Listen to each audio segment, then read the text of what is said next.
These are 5 reasons why Unilag is better than most private universities. Most, not all, just to be clear.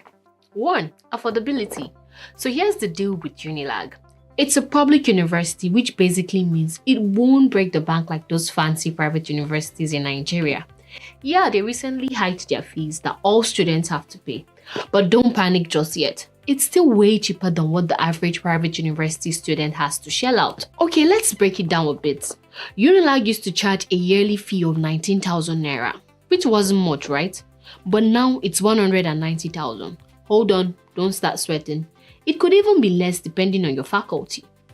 Now, if you take a peek at those private universities, they're in a whole different league. Most of them cost over 700,000 naira a year.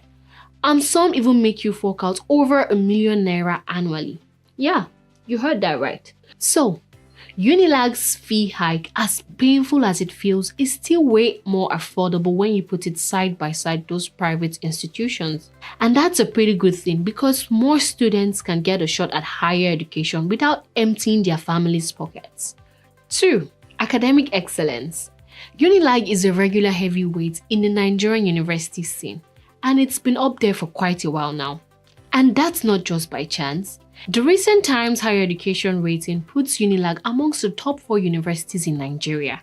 This has only added more shine to its already gleaming reputation as a place that churns out top-notch graduates. Now let's talk about Unilag students. They are basically academic champions. Just check out Moyosore Dada, a final year student at Unilag who recently snatched the title of EY Young Tax Professional of the Year 2023, talking about making your alma mater proud. And that's not all. They've also aced competition like the CAAN, essay competition, and the National Mathematics competition, to name a few. But here's the kicker.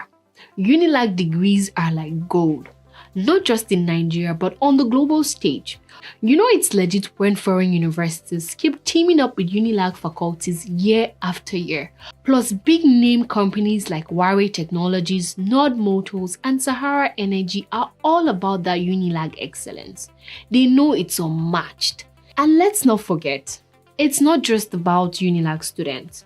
Unilag's got an all-star faculty, top-tier research facilities, and a treasure trove of academic resources that all come together to make it the academic powerhouse that it is. 3. A robust alumni network. Guess what? Unilag boasts this massive, super influential alumni network that spreads its wing across all industries and fields. When we say influential, we're talking about the creme de la creme of the creme de la creme. Picture this: Professor Yemi Osibajo, the former Vice President of Nigeria; Akinwumi Ambode, the former Lagos State Governor; Femi Gbajabiamila, the big shot in Nigerian politics; and even the likes of Linda Ikeji, Lai Mohammed, John Momo, Helen Paul, and a whole bunch of other accomplished folks. They are all part of the Unilag Alumni Association. Now, why is this a big deal for you? Well, as a Unilag grad, you get to tap into this powerhouse network for mentorship, job hooks, and professional connection. Seriously, this alumni community can be a game changer in your career journey. 4. Internship and job opportunities. Unilag's location in Lagos, Nigeria's bustling economic hub, is like hitting the internship and job jackpot. I mean, seriously, it's like being in the center of a wild wind of opportunities. Lagos is a place where all the big shots, the major companies and organizations set up camp. So when you're a Unilag student, you're basically in the perfect spot to dive into the real world, gain some hands-on experience, and jumpstart your career. It's like having a golden ticket to the job market right at your doorstep. And guess what? Landing full-time gigs at the very companies where you interned is not even unusual for Unilag students. They often kickstart their careers even before tossing those graduation caps in the air. 5. Research. Unilag is all about pushing the boundaries of knowledge through research and innovation. If you're a student here, You've got a ticket to dive into some seriously cutting-edge research projects across all sorts of fields. This focus on research isn't just for show. Unilag is like a magnet for research grants that elevates the quality of their projects. They've got some top-notch facilities too, like the Dr. D.K. Olukoya Central Research and Reference Laboratory, and the Institute of African Diaspora Studies, just to name a couple. Getting your hands dirty with research like this can supercharge your problem-solving skills and open up doors to academic and professional greatness. It's like a key to unlocking your full potential. So, do you agree with these reasons? Let me know your thoughts in the comment section. My name is Patience, and I'll see you guys in the next episode.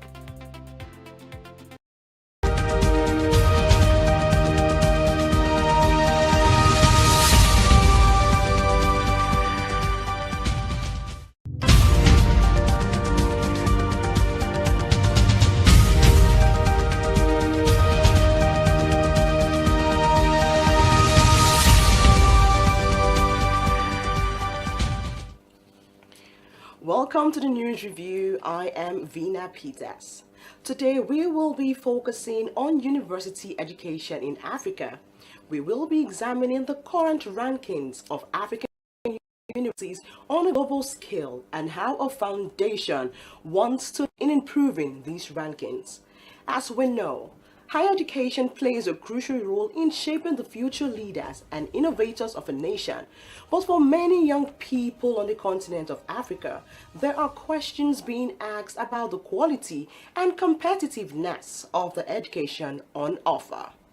According to a recent report, Nigerians spent an estimated $11.6 billion on foreign education between 2019 and 2022.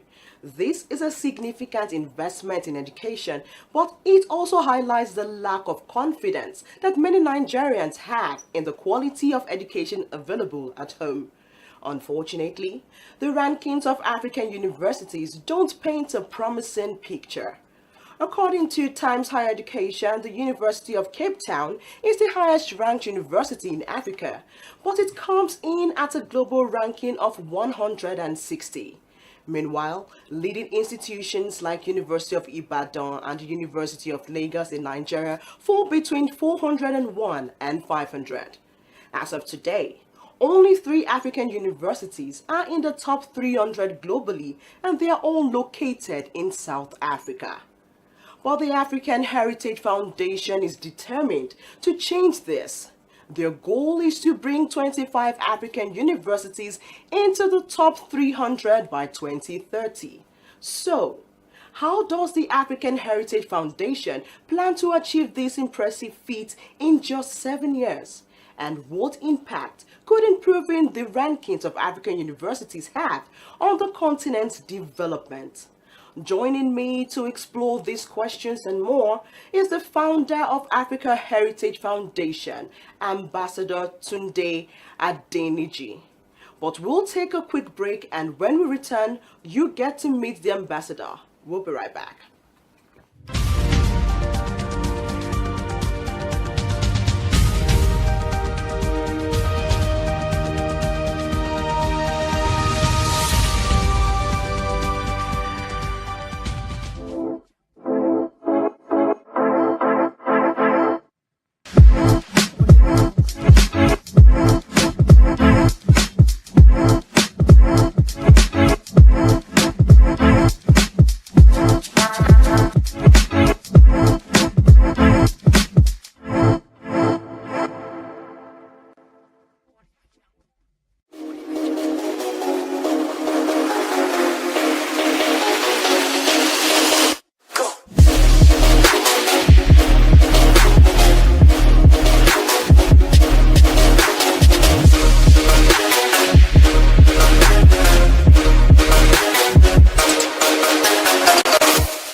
poppin'? Welcome back. This is still G Sport on Unilag TV, and now it is time for Shot O'Clock.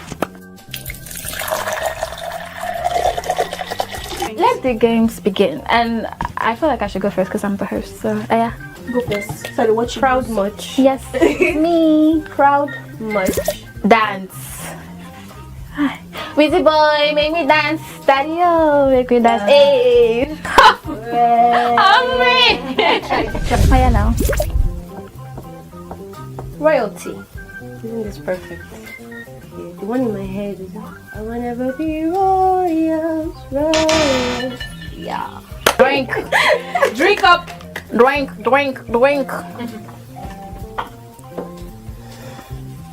Take a shot. Okay.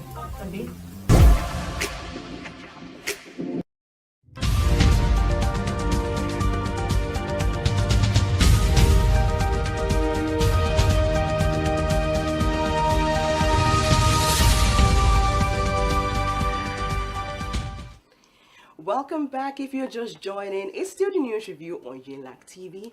Do you follow us across all social media platforms at Unilag on TV to watch all our previous episodes? Like I said earlier before I went on a break, we are talking about the Africa Heritage Foundation and how it is focusing on improving the global ranking on African universities. I said we have the founder of the African Heritage Foundation, Ambassador Tunde Adetunji, who is also a doctor of philosophy and professor of anthropology, working with UN on human resources and capacity building for sustainable development in Africa. Welcome, Ambassador Tunde. I hope I can call you that. Thank you so much. It's my pleasure to be at your studio today. I'm delighted to be here. Okay. So, before we talk about Africa Heritage Foundation, Yes. I would like to talk more about you. Yes, ma'am. Okay, so from my research, you seem to be a Pan-Africanist. Yes. Okay, most of your work and achievements are centered around Africa and Africans in diaspora. As a Absolutely. matter of fact, Yes. you single-handedly took the flag of the state of Georgia Yes. to Addis Ababa. That's right. Now, that is the Union Secretariat. Yes. Now, what motivated that? Okay. So many reasons. Okay. They say hope deferred make the mind sick. But when the desire are met, it's a tree of life.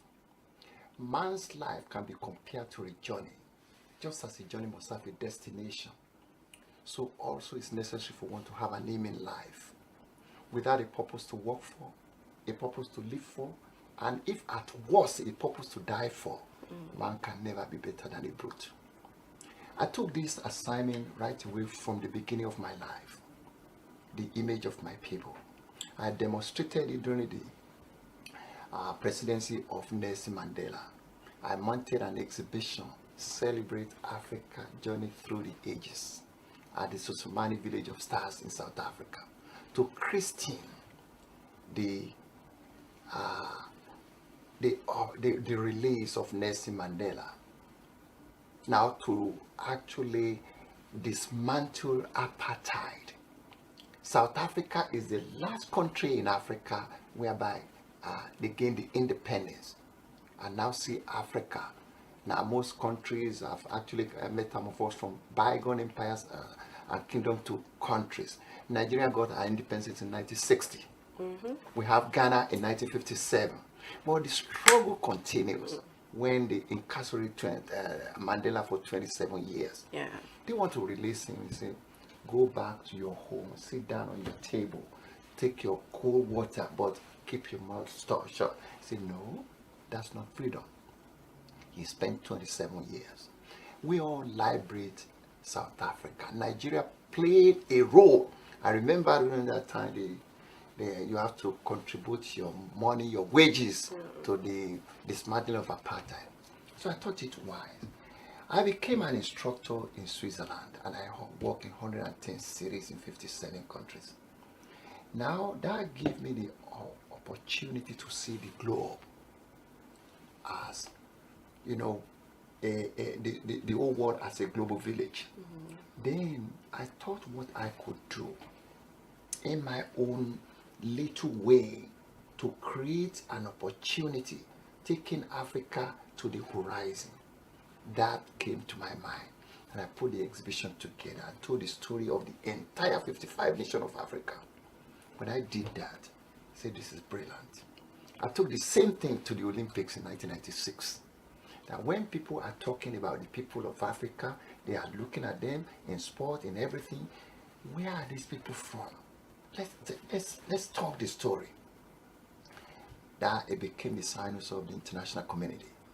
From there, let us institutionalize this particular theory so that it became a case study. Then there will be a legacy, the sustainability. Then, in America, before I traveled to United States, we all know what the 50 states of America is. We know the city, we know everything. Nobody knows what even they were calling Africa a country. They don't know where Nigeria is. They don't know where Kenya is. They don't know where Senegal is. They don't know where DRC. They don't know even what makes South Africa region. Okay, let's educate the world that Africa is the cradle of civilization and the birth of mankind. And Africa is the culture of all cultures. Now that in my mind propelled the idea that go into the world and create a theme. Africa matters. Africa is the future. And without Africa, the world is a vacuum. So what exactly did that achieve? Well, that what has achieved today is that Africa is the engine room of the world in the global resources, in the emerging marketing opportunity of the world. And no continent, no country, how powerful they cannot do without Africa. Look at China. China has problem of overpopulation. I work in Hong Kong before China released Hong Kong to the British released Hong Kong to China. That was in 1999. My office is in the Kowloon side. Now, China is looking at we have overpopulation. How do we manage ourselves? How do we manage our economy? Then they were looking for answer. Come the answer. America outsourced goods and services to China. They gave them the antidote, the power to see how they can now globalize, how they can now steal from the ideas. They took it. Look at China today. They plan themselves across the world and they are in charge of the world economy. Whether we like it or not, China is already holding the economy, the ace in now controlling the economy of the world. That's a challenge to the United States of America. Now, having said that, when I look at these people come over, we have the Francophone, the Anglophone, the Lusophone, the Italian that colonized Africa. What's their mission? The mission is just to scramble for Africa. That's why we have the Anglophone Africa, we have the Francophone Africa, we have the Lusophone Africa, we have the Italian controlled Africa, we have the German and the Belgians. But what are they looking for? They are looking for our resources to make their economy.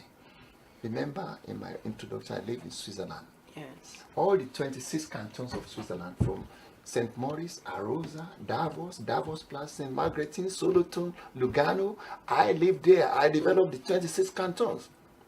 I'm in Nigeria. I'm from Africa.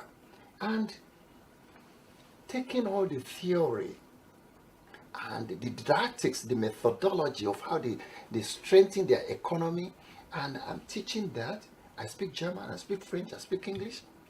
Then they used me. I said, well, if they use me to achieve this, the knowledge I gain from here, let me transform it to redesign the status quo of my own heritage, my own continent, my own country, my own people, so that there will be a sustainable development. We want to be seen as people that are living but not existing.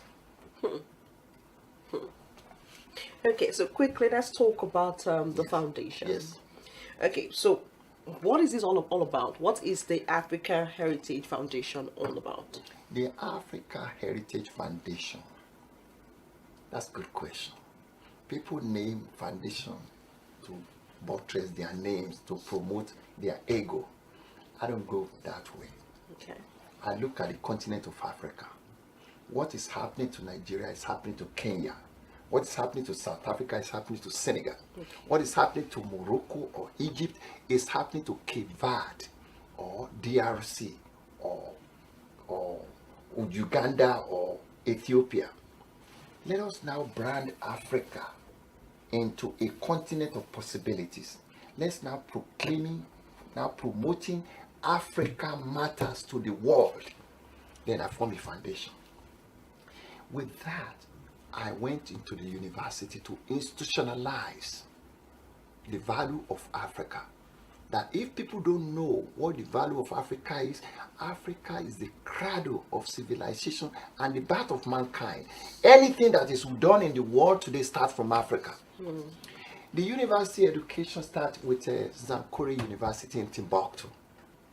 That's where we have Mansa Kanko Musa Sundiata and all of them. Look at the theory. When you still do the research, the peer review, the archaeological aspect brought what is happening. How do they go into education? It starts in Timbuktu, Sankore University. Now we can have the best university, like Carnegie Mellon University, like Stanford University in the world today. But where does the education start? It starts in Africa. Now said to me, we have a job. If people of my own generation cannot redesign the status quo, cannot change the narrative, then Africa will be no more. We will have either Asian Africa or European Africa in the next century. I want to be a think tank. I saw what legacy that Martin Luther King laid in the area of civil rights. I saw what legacy Nelson Mandela laid in the area of dismantling apartheid. I saw what Maslow in the area of needs and wants. I want to propose a theory that from brain drain we should graduate to brain gain. It is by then we will transform ourselves as a people, our area as a country, our continent as a continent of envy, that the world will acclaim. And that's exactly the major thing, is to bridge the gap and build the bridge between the indigenous, the intimate, and the distant Africans. Okay, now so you say the foundation now intends to bridge the gap. Yes. And it also intends to improve African universities' ranking globally. Yes. Now, was there a specific event that made you think, okay, let's do this? Yes. Absolutely. When I went to the Olympics in 1996, one of the major events that sprang up is that people don't know more about who Africa and what Africa is. Let us now explain to the international community. But I'm looking for an avenue, an opportunity whereby people will listen to my sermon, to my theory. Then I picked the Olympics. I was in Atlanta in 1996. Chioma Ajunwa won. This lady is, I think it's a police officer or something. Chioma Ajunwa, who won the gold. I jump, the long jump. In the Olympics, they will give you maybe three attempts to prove your best. This lady jumped only once. The official said, please go and sit down. You already won the gold. Other people are competing. They never beat Chioma Ajunwa. Our boys went to the Olympics. I was there in the university stadium in Athens. They won the gold. That's when we have Kanu Nwankwo and JJ Okocha and all of them. They beat Brazil, they beat Argentina, they beat everybody. I was there right away at the last stadium. I was very proud. Now we are proving who we are. Now, it's not enough. I think Jim Nwobodo was the Minister of Sport by then. Alhaji Ari Adejuma was the chairman of IOC. I run a museum for Africa, the best in Africa, on Ikorodu Road. It's called Aragon Gallery. And some of these people that create works. Now, I look at them and I put a proposal together. Sports and culture are inseparable. Now, with that team, I went to the Olympics to prove a point. So when they watch Chiomaju, when they watch Yokocha, and when they watch Kanu Wanko, where are these guys coming from? Who are they? Let's trace their origin. Then the ambassador of Nigeria is called Azam Adamu. He came from Washington. Then they gave me Africa House, very close to Marriott Marquis, to start exhibition. From there begin the story. When they leave the Olympic Village, they come to the Africa House. Then the lecture begins. They tell me what is Nigeria. Tell me what is Senegal. Tell me what is Congo. Tell me what is South Africa. Tell me what is Lesotho. Tell me what is Ethiopia. Then I became an institution. Then there is a group called the 100 Black Men of America. It's a big association. They came over every minute to my lecture. I don't know what they are trying to do. So after the Olympics, they say, man, you're not leaving. You're not going to anywhere. I say, what? I'm going back to my country. No, you have to go from one house to the other in America, from one institution to the other. We want to learn about this. We want to know more because this is who we are. The story begins. Then institution continued to call me. I became a lecturer at Clark Atlanta University, Kennesaw State University, University of Georgia, Georgia State University, University of Chicago. All of them call me one way or the other. Then I find it very tough. CNN came, they come with the idea, want to know more and learn more about Africa. I say, yes, it's possible that I am here. What can you do in order to globalize what Africa is? Well, we are ready because we are beginning to know the real facts. That was all the whole thing. Now, my ideology is to institutionalize Africa and make it a case study for the generation and generation to come. It works. Because today, anybody that hear about Africa, they value Africa like this. America has a lot of rethinking because they did not really grab Africa when it's necessary. Liberia is the only ally of America in Africa. And Liberia was doing well because all the governors that run, officiate and rule Liberia came from United States. But look at what Liberia really became during the time of Samuel Doe and all other people that ruled Liberia. But now is now the time of the Chinese. They came with the dangling the carrot, but they are now proposing Africa economic slavery, not development, not development at all. The length and breadth of Africa is now looking at Chinese. The Chinese are evacuating the resources of Africa to China. They are bringing back to sell our own resources back to us because we are the emerging market of the world. So where are we going? The entire Africa need to rethink now. Our politicians need to rethink now. They are living in brain drain because going to take a loan from IMF, from World Bank, from all this, you don't need to do that. Use what you have to get what you need. Treat ourselves very well. Don't look at yourself as the opportunist that God has given to parade money. No, we don't need your money. We don't need your houses. We don't need your popularity. We need you to invest in the interest of the generation and generation and generation to come. That's what I stand for. Okay, so we'll take a quick break, and when we return, we will be talking about the Memorandum of Understanding that was signed with Anchor University. Don't go anywhere.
Welcome, guys. We're still talking with Ambassador Tunde Adetunji. Okay, so before I went on break, I said we're going to talk about the Memorandum of Understanding that was signed with Anchor University. Absolutely. So, what were the details exactly in that Memorandum of Understanding? Yes, ever before the Memorandum of Understanding, in your introduction, Yes. you serialize some of the unique university and the standard in the world. The only university we can talk about is in South Africa, University of Cape Town. But they still don't measure to the standard of Carnegie Mellon University or Stanford University. I've been there. I saw the standard. I've been to Kyoto University in Tokyo, the University of Puerto Rico, Rio de Janeiro University, and all those universities, Harvard and everything. I saw exactly what they are doing, the Center of Excellence. Now, we were looking for, when I joined the United Nations UNDESA on Sustainable Development for the year 2030, part of my theory is, let us take the education of Africa to the highest of its calling. How do we do that? Until when we look at the standard of other universities, institutions in the world, and commensurate that with the standard of what we have right here, we are not doing anything. Then, having lectured in several universities and having seen what you're doing is not a rock science or something, rocket science. Is the mindset that I want to do the same thing for Africa. Then I said to me, to achieve sustainable development by the year 2030, as promoted by the UN, we need to start with our institution. These are the people that will now take us from the parking lot to the palace of education, of sustainable development, of human resources and capacity building, of living. Then I said, okay, I will invest interest with my foundation in building a coalition of within the universities, so put them in the circle of now uniting them together so that we can have student exchange program, faculty exchange program, train the trainer program, then exhibition, international relations, different programs, different teaching, different lecturing, and also creating an ambience of a global initiative that will make us to rub our hand, our mind together, our shoulder together. Then the talents, the creativity, the skill of these young folks, they will live their dream. That was how my life is, to invest my knowledge, my legacy into education and bring the generation that will sustain us. Okay. As a University of Lagos alumni, Yes. I am curious. Yes. Why Anchor University? Oh, good question. University institution always exist with the help of the philanthropist and with the help of the organizations. The federal universities, they saddle themselves into federal regulations. And institutions like Unilag, University of Ibadan, we look at them as the cradle of university institutions in Nigeria, but they are failing. Why will ASU and the government have tussle and throw our students out for almost a year? You can lose money and get it back. When you lose time, you cannot get it back. And when you lose mind, nobody is existing again. They create uncertainty to our education. They create an ambiguous solution that can never be solved to our society. They create imminent problems to leadership of this country by doing that. Then, when we don't have students that can sustain the ideology of the founding father of this nation, I'm talking of the founding father, talking about Obafemi Awolowo, talking about Zik, Nnamdi Azikwe, talking about Abubakar Tafawa Balewa. They did their best at their time. But look at the standard now. Is it growing or is it falling? So are you trying to say that neither federal universities or state university will benefit from your foundation? They will benefit if they reverse from brain drain into brain gain. Let me break it down. The federal university is the institution that we first of all look into. But when we see the bureaucracy of managing federal university, it scares us. You want to propose something here, they say take it to the federal level and discuss. Oh no, it has to be here. No. We want something to be managed, to be guided by the right people who will do the right thing. Unilag is a very good university where we want to do something, but let us demonstrate with the faith-based initiative, the private initiative, that we will be able to see transparency. We'll be able to see how they manage what they have and bring result. That's why we start with So Anchor if given the University. opportunity, you guys will actually have a collaboration and partnership. Of course, why not? We are ready. I talked to the authority of Unilag. We're ready. This is a good university whereby we want this to be the center of thinking, whereby people, we want to do something in the continent, let's go to the university. Let's look at the think tank. Let's look at the people, the philosopher that will take in the next 10 years, 20 years. This is where this country is going to. And take it or leave it from me. When you propose a program here, is a checks and balances. That's what is happening outside there. Even your university, your television here is different from commercial television, because you come into the core of reality. You say it as it is. You're not faking anything. This is where they should come. In other area of human endeavor, university should be the center of excellence for everything. And if we can see that, why not? The world is open. The opportunity is there. So we are ready. Unilag, here we are. Okay, so let's talk about funding. Yes. Because we know that to achieve what you're talking about, you're going to spend a whole lot of money. Absolutely. So how do you intend to go about it? Well, I made it in my statement. University institutions are supported and guided and funded by organizations all over the world, philanthropists all over the world, individuals that have amassed money, alumni. The alumni of this university alone can take this university to anywhere, because they are successful people all over the world. But who will gather them together? I will gather them together. And when we do that, the purpose of doing that is to now create a center of excellence. Some of them could be champions of industry, could be president of a country, could be a minister in the World Bank and everything. But where is their nucleus? If this university does not bring them up, will they be where they are? Give back to the community. Let me make a kind of analysis.